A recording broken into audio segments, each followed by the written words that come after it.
तो दोस्तों गर्मियों का मौसम है और सूरज भी अपने फुल जोबन पर है, लेकिन काम से मोहब्बत करने वाले लोग गर्मी की तपश को नजरअंदाज करते हुए अपने काम में मगन हैं। इतने में हमारे पास बॉर्डर पार से एक मशहूर शख्सियत जो कि किसी तारफ का मोहताज नहीं आपके सामने पेश खिदमत है। तो ये वाले जो बजरंगी भाईजान हैं, ये मुन्नी को छोड़ने पाकिस्तान इंडिया से आए थे और जाते हुए मुन्नी ने इनको एक सिलाई मशीन दी जो कि खराब निकली। अब उनको ठीक करवाने के लिए ये भाईजान हमारे पास आए हैं। तो भाईजान हमें बता रहे हैं कि हमें आने में कितनी दिक्कत हुई है और कितने कितने मसाइल का सामना करके हमें आपके दरबार पे हाजिरी करने का मौका मिला है। और जितनी खज्जल खवारी के साथ ये हमारे पास पहुंचे हैं, उतनी ही मोहब्बत के साथ हमने एक सादा गिलास पानी और एक हमने इनको सत्तू का मग पिलाया। उसके बाद हमारी काम की बातें स्टार्ट हो गई। अब भाईजान को मैं बता रहा हूँ कि ये शटल जो है ये जापान का है, ये चाइना का है, ये 1 नंबर है, ये कॉपी है। तो भाईजान कह रहे हैं जो सबसे अच्छा है हमने वो लेना है, क्योंकि मैं बहुत बड़ी सेलिब्रिटी हूँ। मैं ये नहीं चाहता कि बार बार मेरे पास इतना टाइम नहीं होता कि बार बार आपके पास आऊँ, इसलिए आपने जो भी चीज डालनी है अच्छी डालनी है, 1 नंबर डालनी है। ये ना हो कि मैं मशीन लेके जाऊं, मशीन में मसला आ जाए। तो भाईजान की बातें सीधी दिल पे लगी और मैंने इनको 1 नंबर सामान निकाल के दिखाया और उसके बाद जो जितनी भी कंसेशन हो सकती थी वो की, साथ इनके साथ बहुत ज्यादा मोहब्बत भी की। ठीक है जी। उसके बाद सामान चेक हो गया। ये कह रहे कि शटल जो है वो हम जापानी ही लेंगे, हम चाइना का नहीं लेंगे। तो भाई को हमने शटल जो है वो जापानी दे दिया। तो जापानी शटल की बैक साइड पे मेड इन जापान और इसकी जो बड़ी पतरी होती है उस पर जापानी स्टैंप लगी होती है। और इन साहब की मशीन के गाजबुश में बहुत ज्यादा प्ले थी, तो इनको मैंने गाजबोश भी दिखाया कि जितना लाइट वेट होगा और जितनी अच्छी क्वालिटी का गाजबोश होगा उतना ही बेहतर होता है, बहुत जल्द खराब नहीं होता, बहुत ज्यादा टाइम निकाल लेता है। तो चले मैं अब आपको भी चेक करवाता हूँ कि गाजबोश क्यों तब्दील करते हैं और कैसे प्ले होती है। आपने गाजबोश पकड़ के देख लेना है, इसको लेफ्ट राइट करके देखना। अगर बुश के अंदर प्ले हुई तो गाज जो है वो लेफ्ट राइट होगा। इस गाजबोश के अंदर प्ले है। अब हम इसको चेंज करने का आपको तरीका बताएंगे, क्योंकि शटल और गाजबोश में अक्सर मसला आ जाता है। ये ना हो कि आप भी भाई की तरह इतनी दूर से मेरे पास आए। अगर आपकी मशीन में भी ये वाला मसला हो, आप मेरे से परचेजिंग करें, आप खुद अपनी गाजबोश मशीन का चेंज करें और शटल तब्दील करें। तो इसको चेंज करने का जो तरीका है बहुत ही आसान है। आपने वीडियो के एंड तक मेरे साथ रहना है। सबसे पहले आपने इसका जो बूट पैर है वो खोल लेना। उसके बाद इसके निडल प्लेट के जो स्क्रू लगे होते हैं वो खोल लेने। खोलने के बाद निडल प्लेट जो है वो बाहर आ जाएगी। उसके बाद आपने मशीन के जो दंदराल होते हैं वो भी खोल लेने हैं, क्योंकि दंदराल खोलने से आपको जो मशीन के शटल की टाइमिंग होती है वो आपको क्लैरिटी से नजर आ जाती है। तो मैं आपको सिखाने के लिए, आपको समझाने के लिए इसके दंदराल भी खोल लेता हूँ। सबसे पहले आपने इसका शटल लॉक खोलना। खोलने के बाद शटल बाहर आ जाएगा। तो ये देखें, ये वाला जो शटल है इसके अंदर जरा सी भी प्ले नहीं है, लेकिन फिर भी मशीन जो है वो धागा तोड़ रही है, टैप कर रही है और दाना दे रही है। तो भाई साहब ने क्या किया, तो जो इसकी कटोरी थी वो किसी और शटर की लगा दी और शटल कोई और है। और शटर की कटोरी जो है वो शटर के अंदर टाइट हो गई है, जरा सी भी प्ले नहीं है। अगर शटर के अंदर बहुत ज्यादा प्ले हो तो मशीन फिर भी खराब होती है, तंग करती है। अगर मशीन के अंदर जरा भी प्ले ना हो तो समझ ले आपकी मशीन जो है वो नहीं चलेगी। शटल जो है आपने बाहर निकाल लिया। तो भाई साहब को मैंने कहा था यार आप शटल मेरे से लेके और गाजबोश लेके आप खुद तब्दील कर लेते। तो भाई कहता है यार मैंने फिल्म इंडस्ट्री में काम किया है तो हर मशीन में करना जानता हूँ, मगर इसका मसला ये है कि शटल बहुत ज्यादा जल्दी खराब कर देती है। तो आपने इसका मसला ये वाला हल करना है। मैंने बताया कि क्यों खराब करती है। वो कहते हैं शटल गर्म होता है और खराब हो जाता है। मैंने मशीन को चला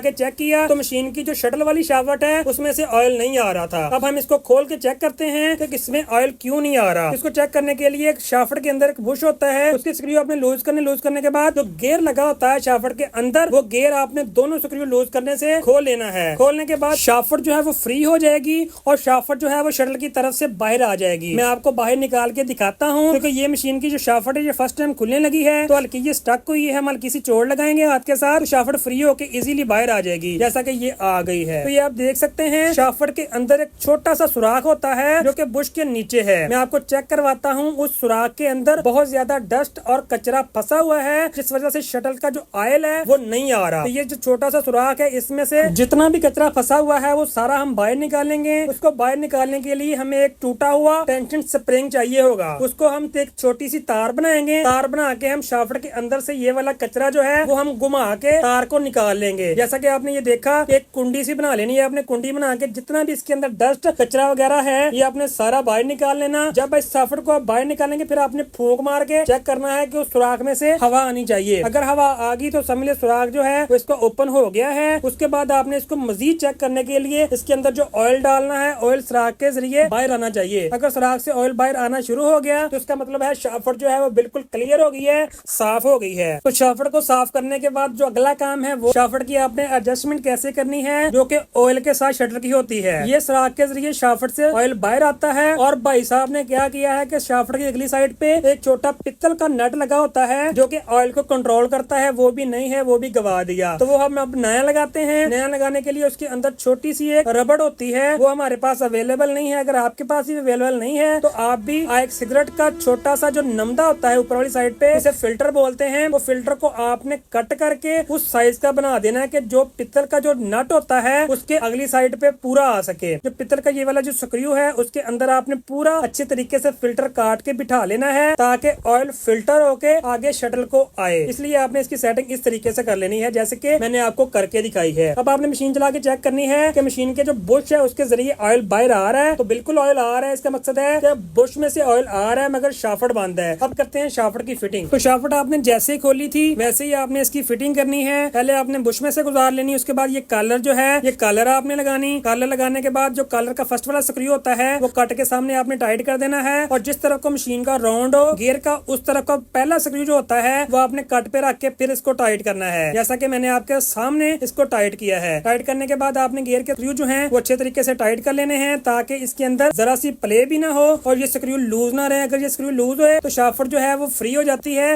मशीन का टाइमिंग आउट हो जाती है, मशीन बार बार स्विंगें तोड़ती है और धागा तोड़ती है। उसके बाद जो कॉलर है वो कॉलर को आपने बॉडी के साथ यानी कि जो बुश है उसके साथ लगा के अच्छे तरीके से, इसके अंदर जरा भी प्ले नहीं होनी चाहिए, तो आपने इसके स्क्रू जो है वो फुली टाइट कर देने हैं। तो टाइट करने के बाद मशीन के अंदर ऑयल आ रहा है कि नहीं आ रहा है, आपने कोई भी व्हाइट पेपर लेना है। व्हाइट पेपर लेने के बाद आपने मशीन को चलाना है। जैसे आप मशीन चलाएंगे तो मशीन के अंदर जो ऑयल है वो तड़ातड़ बाहर निकलना स्टार्ट हो जाएगा। तो यहाँ पे आपने देखा कि फिल्टर लगा नहीं हुआ लेकिन ऑयल जो है वो अन्य हवा बाहर आ रहा है। अब हम करते हैं इसकी ऑयल एडजस्टमेंट। ऑयल एडजस्टमेंट करने के लिए ये वाला जो पित्तल का स्क्रू मैंने आपको बताया इसके अंदर फिल्टर होता है, यहाँ से ऑयल फिल्टर होके बाहर शटल की तरफ आता है। उसके बाद मैं आपको बताऊंगा ये वाला जो ऑयल है ये आपने कैसे एडजस्टमेंट करना है, इसको हाई कैसे करना है, लो कैसे करना है, ज्यादा कैसे करना है। तो जितनी भी इसकी एडजस्टमेंट है वो सारी मैं आपको बताऊंगा। आपने बस वीडियो को कोई भी पार्ट स्किप नहीं करना, वीडियो के एंड से मेरे साथ रहना है। तो ये वाला जो स्क्रू है इसको आप जब टाइट करते हैं तो ऑयल जो है वो ज्यादा आता है और जब इसको लूज करते हैं तो ऑयल कम होता है। और जनाब हमने इसका फिल्टर भी लगा दिया, उसके बाद ऑयल भी एडजस्ट कर दिया। अब मैं आपको मशीन चला के चेक करवाता हूँ। तो ये देखें जो कागज है कागज पे हल्की सी लाइन बन रही है ऑयल की, यानी कि जितनी हमें जरूरत है। क्योंकि अगर आप व्हाइट सूट या कोई भी कपड़ा चलाते हैं ऑयल ज्यादा आएगा तो कपड़े जो है वो खराब होंगे, धागे पे भी ऑयल लगेगा। अगर कम होगा जो शटल है वो भी जल्दी खराब हो जाएगा। तो अब आ जाते हैं इसके गाज बुश पे। तो ये देखें गाज बुश के अंदर बहुत ज्यादा प्ले है। तो ये गाज बुश जो है भाई ने लोकल डाला हुआ है और खुद इसकी फिटिंग की है। मैं आपको ये चेंज करके बताऊंगा कि आपने गाज बुश कैसे तब्दील करना है कि गाज बुश की लाइफ जो है वो ज्यादा हो, बहुत जल्द खराब ना हो। ये भाई साहब ने जो गाज बुश डाला है ये जस्ट 2 दिन के अंदर खराब हो गया है। गाज को इजीली ऊपर की तरफ बाहर निकाल लेना। बाहर निकालने के बाद आपने इसका बुश जो है वो बाहर निकालना। बुश निकालने से पहले इसकी जो एस गाइड है वो उतार लेते हैं। उसके बाद पंप के ऊपर जो बड़ा स्क्रू लगा होता है वो आपने बुश के ऊपर रख के ऊपर से पेचकस की हल्की सी चोट लगानी है, बुश इजीली नीचे को बाहर आ जाएगा। तो मशीन की जो थ्रेड टेकअप लीवर है वो भी खराब है इनकी, इसके अंदर बहुत ज्यादा प्ले है और आवाज भी करती है और टेढ़ी भी है। इसको भी हम तब्दील करेंगे। तब्दील करने का जो तरीका है आपने किल्ली जो है वो इसकी प्रेशर बार वाली, उसके साथ आपने बुश जो है अपर वाला वो नीचे को बाहर निकाल लेना, बिल्कुल इसी तरीके से जैसे मैंने आपके सामने चोट लगा के नीचे को बाहर निकाला है। ठीक है, तो निकालने के बाद अब हम निकालेंगे इसकी थ्रेड टेकअप। तो थ्रेड टेकअप निकालने के लिए ऊपर जो एक पिन लगी होती है एन की, वो पिन का स्क्रू आपने लूज करना है और ये वाली जो पिन होती है ये आउट पिन होती है। बाकी नॉर्मल मशीन को स्ट्रेट पिन आती है, इस मशीन को इन्होंने आउट पिन दी है। तो ये पिन निकालने के बाद मैं आपको बताता हूँ कि आपने इसकी थ्रेड टेकअप जो है वो कैसे खोलनी है। तो थ्रेड टेकअप पिन पे 2 स्क्रू लगे होते हैं जो कि काउंटर वेट पे होते हैं। तो काउंटर वेट के दोनों स्क्रू आपने लूज करने के बाद जो लिंक है लिंक को पकड़ के आपने हल्की सी चोट लगानी, तो थ्रेड टेकअप जो है वो बाहर आ जाएगी। जैसा कि ये बहुत इजीली बाहर आ गई है। ये टेढ़ी हुई है राइट साइड को और ये काफी वीक भी होगी और इसके अंदर जो है वो काफी ज्यादा प्ले भी आ गई है। अब हम इसको तब्दील करेंगे। तो ये वाली जो न्यू है न्यू लगाएंगे। तो न्यू लगाने का जो तरीका होता है वो आपने पिन के ऊपर बैरिंग और बैरिंग के ऊपर आपने थ्रेड टेकअप चढ़ा लेनी है। चढ़ाने के बाद आपने काउंटर वेट के ऊपर एक छोटी सी वाशर होती है, वाशर रखने के बाद आपने थ्रेड टेकअप लीवर की इस तरीके से फिटिंग करनी है कि जिस तरह को मशीन का राउंड हो उस तरह का पहला स्क्रू जो है वो कट पे रख के आपने पिन को टाइट करना, फिर दूसरा स्क्रू भी टाइट कर देना। उसके बाद ये वाली जो पिन है जिसे आउट पिन कह रहा हूँ ये भी कट पे होती है। कट पे टाइट करने के बाद आपने स्क्रू ऊपर वाला टाइट कर देना। टाइट करने के बाद जो छोटी एनक है वो आपने लगा लेनी है। ये देखिए स्क्रू जो है इसकी अच्छे तरीके से फिटिंग होगी। उसके बाद एनक लगानी। एनक लगाने के बाद इसके ऊपर एक छोटी सी वाशर लगेगी। वाशर लगाने के बाद एक छोटा सा लाक होता है, तो लाक भी आपने लगा देना है। इसकी फिटिंग करते हुए आपने एक बात का खास ख्याल रखना है कि मशीन को आपने राउंड दे के चेक करते रहना है कि आपकी मशीन जो है वो टाइट नहीं होनी चाहिए। तो ये देखिए ये मशीन का मैंने लॉक लगाया। अब लगाते हैं इसका जो निडल क्लैंप है। निडल क्लैंप की बैक साइड छोटा ब्लॉक होता है, वो लगाना ना भूलिएगा। वो लगाने के बाद आपने मशीन का फिर राउंड देना, राउंड दे के देखना है कि मशीन जो है वो बिल्कुल रिलैक्स होनी चाहिए। तो उसके बाद आपने अपर बुश जो है वो उसी तरीके के साथ फिट कर लेना है जिस तरीके से आपने खोला था पिन के साथ। अब लगाते हैं इसका बुश। तो बुश भी आपने अच्छी क्वालिटी का लेना है और उसी मॉडल का लेना है। ये देखिए फुल साइज का बुश है और बहुत ही आला क्वालिटी का है, ठीक है। वही स्क्रू आपने ऊपर रखना, हल्की हल्की चोट लगाएंगे तो बुश जो है वो अपनी पोजीशन पे सेट हो जाएगा। सेट करने के बाद मशीन का